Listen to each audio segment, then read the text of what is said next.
Hey, do you even know what entity you need to set up? Everybody thinks LLC, but is that right for you? Is that something that you should be doing? Think about this. There's all different kinds of ways to start a business. You can get your sole proprietorship, right? Something I don't really suggest, but hey, that's the cheap way, right? You could get a partnership. I don't really recommend that. That's basically the same thing as a sole proprietorship, but with 2 or 3 people. I wouldn't recommend that. And then here's the one everybody says, yes, get the LLC. That's what you need. You're going to start a business, get that LLC. And then they don't even set that up right. Just a quick note, many people will pay or they'll get the free ones online and they'll get that set up, but then they don't do the most important part that governs your business and protects you. It puts a hedge of protection around you. If you don't set up the operating agreement, it's dead in the water. Pointless. You should have just done one of these. Without an operating agreement, pointless. Okay? And then watch this. Then there's what's known as the S corporation, right? Now, there's the C corporation. Now, the interesting thing about this is the S corporation, if you're looking at, it can be associated with an LLC. That's supposed to be an arrow.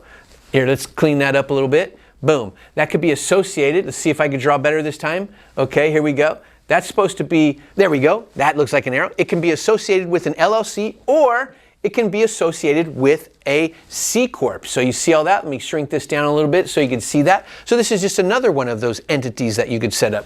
Some people will set up a ROBS, which is a rollover business startup, ROBS.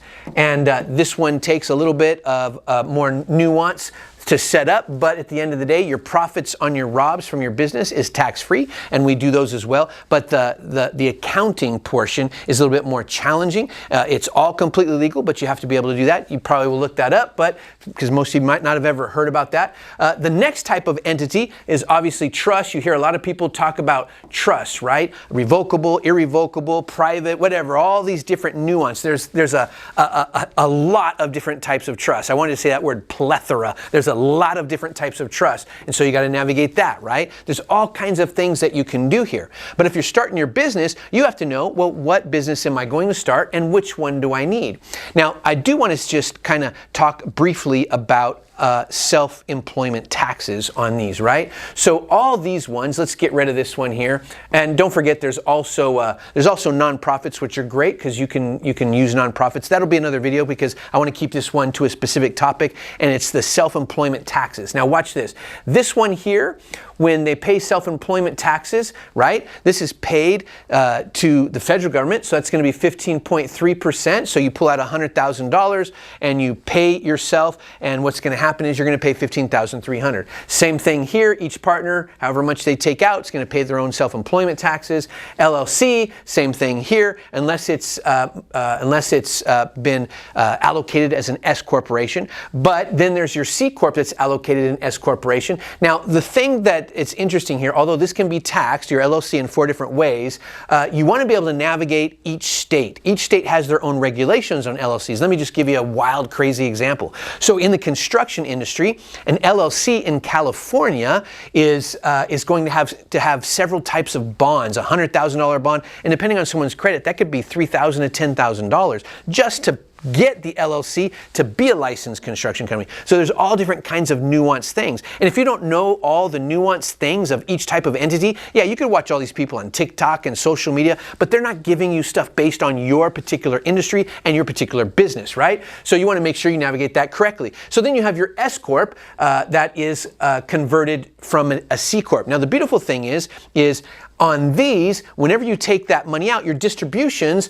are practically 0%, right? If done right, 0% when you do that. So you bypass that 15.3%. So you pull $100,000 out, and now you don't have to pay that 15.3%, all depending on how you set that up, right? Now, it just matters. Now, on this one here, when you do a C Corp, it's taxed 21% when coming in, and it's taxed going out. The benefit of that is you could put things like health care, and it can pay for all that and everything else. There's different types of nuanced retirement things that you can do with these things, which can help you out. Not so much in these ones, not like these, but we can go through that later on, depending on your destination and where you're going, right? Now this is interesting because it's the only one that has to be owned by a Solo, not Han Solo, right? Star Wars, I'm sure you've seen it. If not, wow. Okay, so interesting, but that's a retirement plan. You have to take your 401k and you have to move it into the Solo. The Solo buys the ROBs and it has to own a certain percentage, usually about 97%. And then when money is made as profit, it goes back into the Solo, which is a tax-free retirement account. There are 5 different tax-free retirement accounts. We'll talk about those later. My main point is, what are you doing about taxes? If you're going to try to save on the SE taxes, which is your self-employment taxes right here, these right here might be one of the 2 best ways for you, okay? How do you discover that? Give us a call. I can't know until I know your business. Alan, Corp Nation.